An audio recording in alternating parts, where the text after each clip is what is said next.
Hey guys, welcome to Gear Tasting. I've got a little announcement to make other than my sweet ass tagging up here that says Gear Tasting on the whiteboard.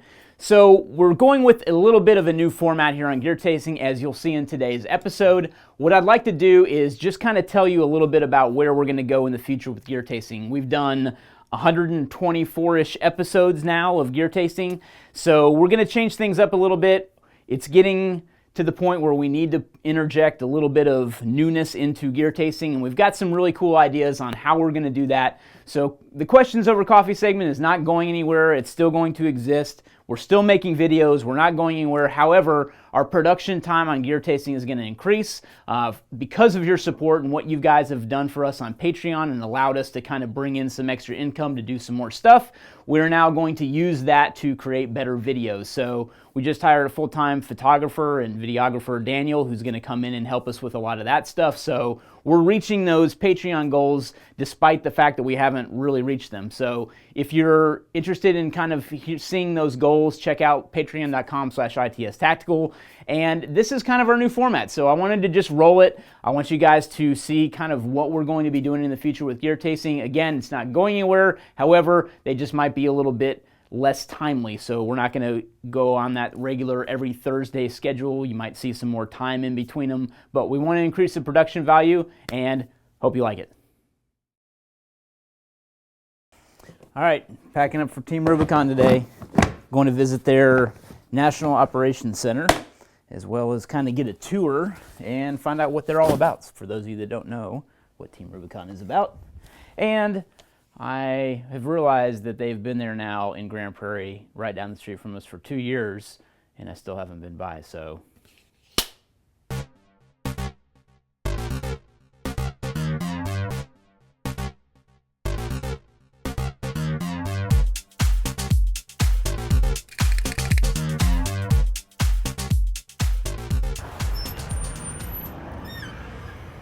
Hey, Brian? Brian Black. Nice to meet you too. Welcome to the National Operations Center. Thank you very much. You want a tour? Absolutely. All right, let's go. All right. So how long has the National Operations Center been here? So we've been open here in this facility in Grand Prairie since March of 2015, so just over a year and a half now. And these are photos of operations? Yeah, so these really show the capabilities of what Team Rubicon does domestically and internationally. So for those that don't know what you do domestically and internationally, what would you say to that? Yeah. Educate people. Simply put, we're a disaster relief organization. We utilize the skills of military veterans and first responders to rapidly put teams in the field. Awesome. So we're made up about 70,000 volunteers all throughout the United States, and we are about 80% military veterans and first responders. Man, I didn't know you guys were already at 70,000. Oh yeah, that's huge, amazing. Huge number. So, awesome. Well, you want to continue the tour? Absolutely. All right. Let's do it.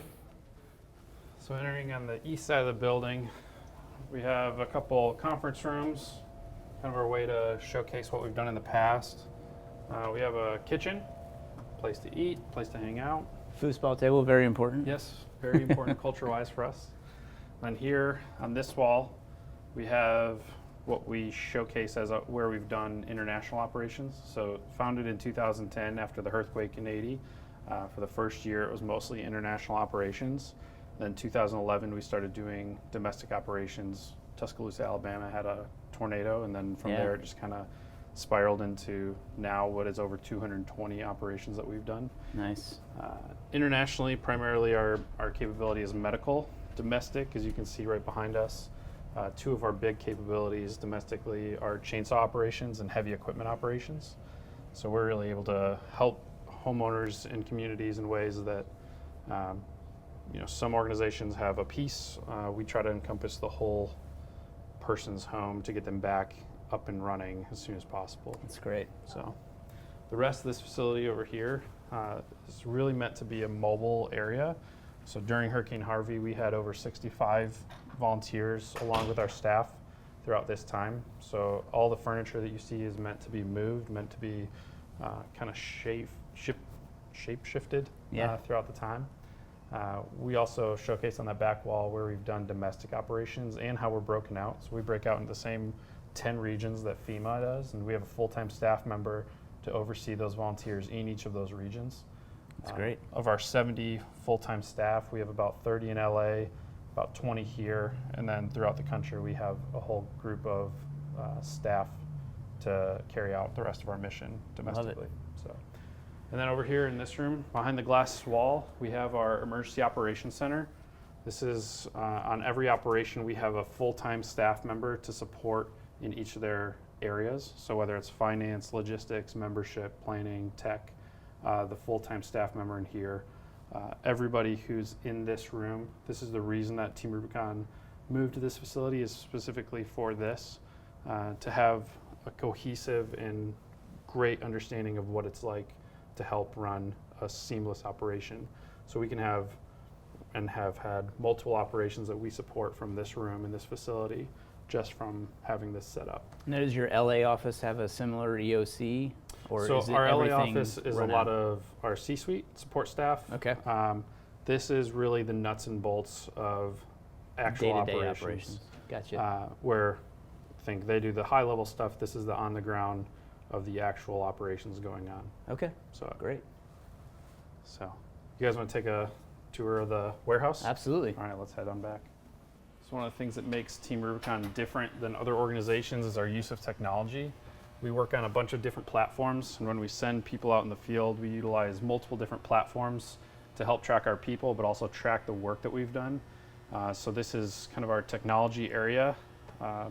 Each of these kits contains multiple different units, whether that's tablet or phones, different communication systems, to where we're able to be up and running with comms within a matter of hours after disaster hits, wherever that's at.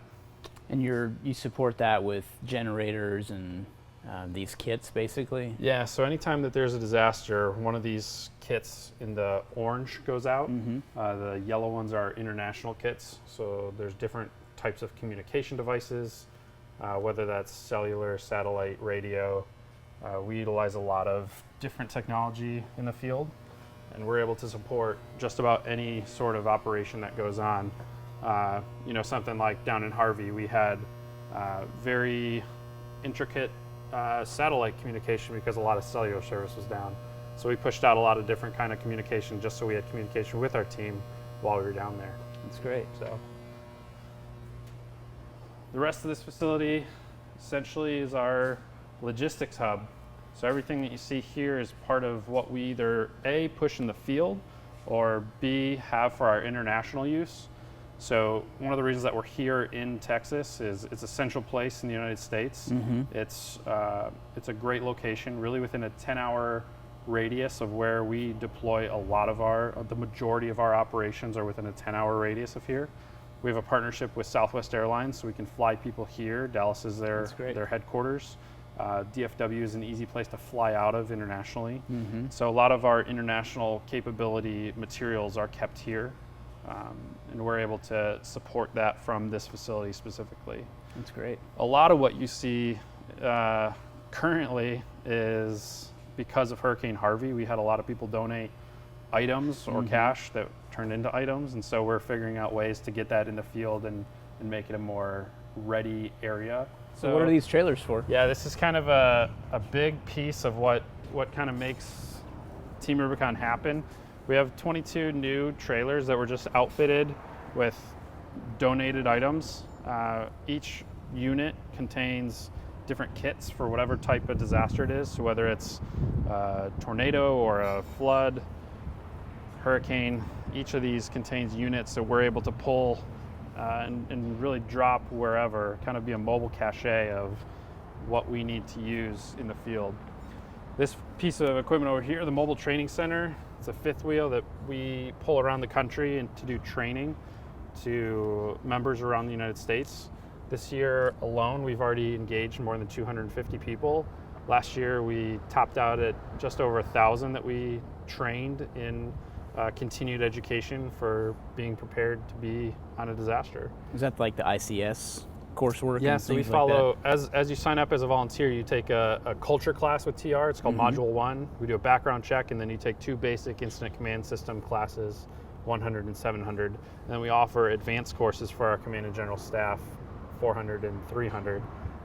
That's one of the things that can be delivered on this, as well as basic core operations. So how to take out drywall, how to do the basic thing to follow and standardize with what we do at Team Rubicon.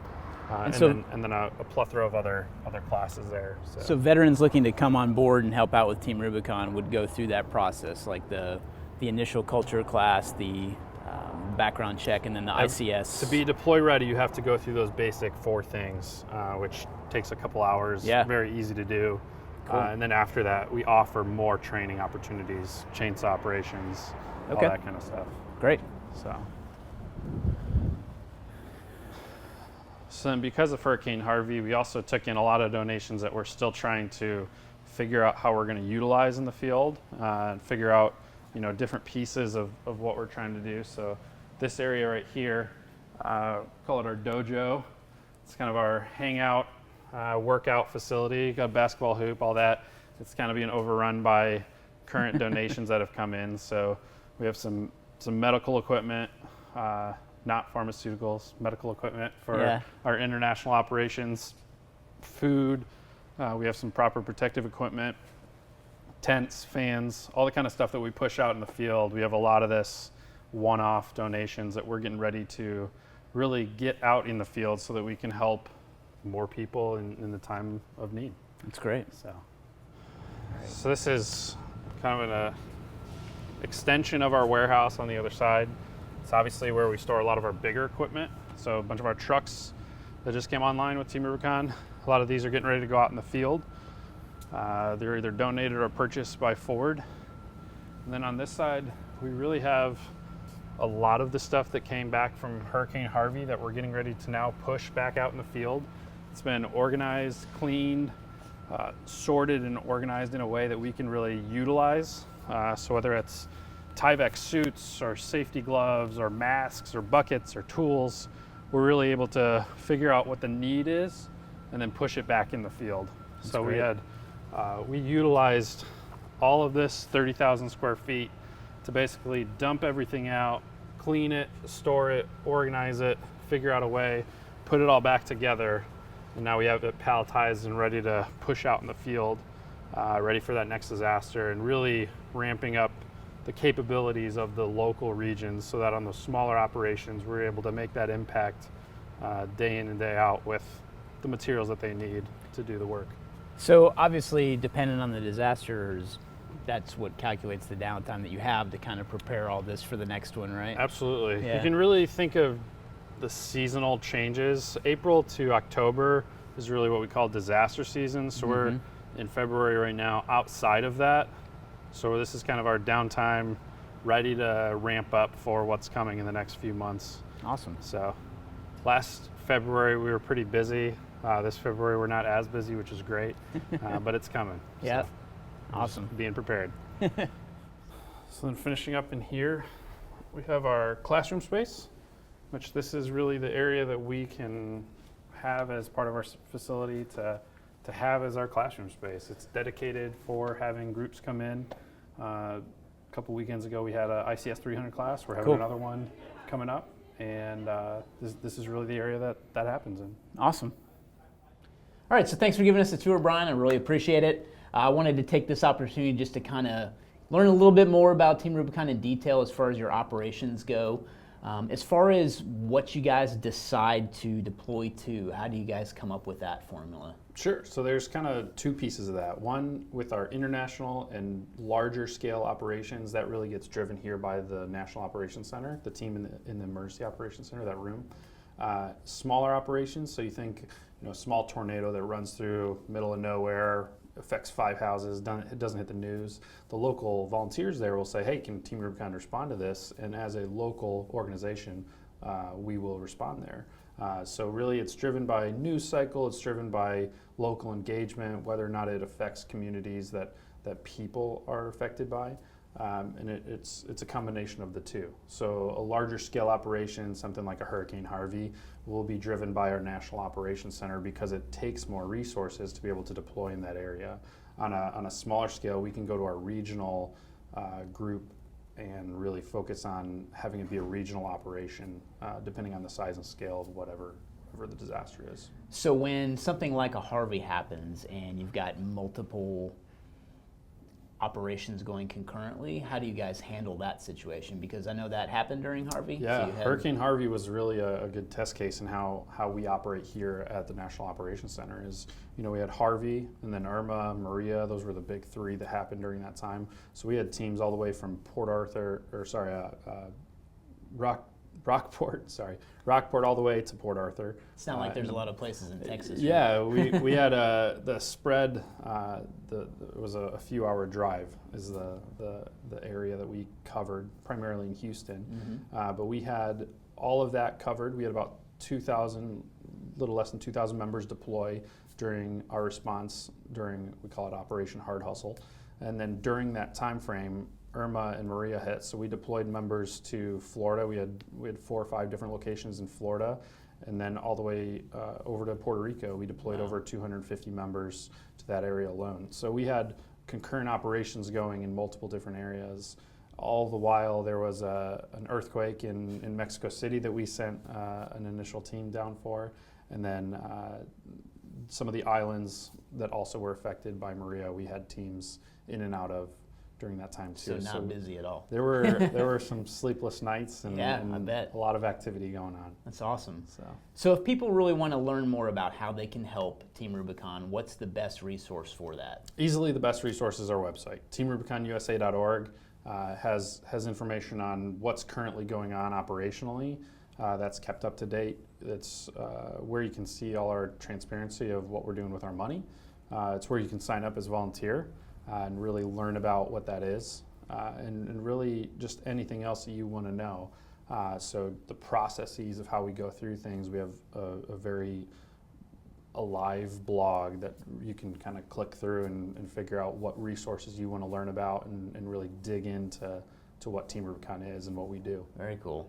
So I know you're veterans based, but I know one of the questions you guys probably get a lot is, as a civilian, can you volunteer to actually go on missions and help out like that? Just Absolutely. like a veteran can? Yeah, absolutely. So of the 70,000 volunteers, about 80% are military veteran and first responder.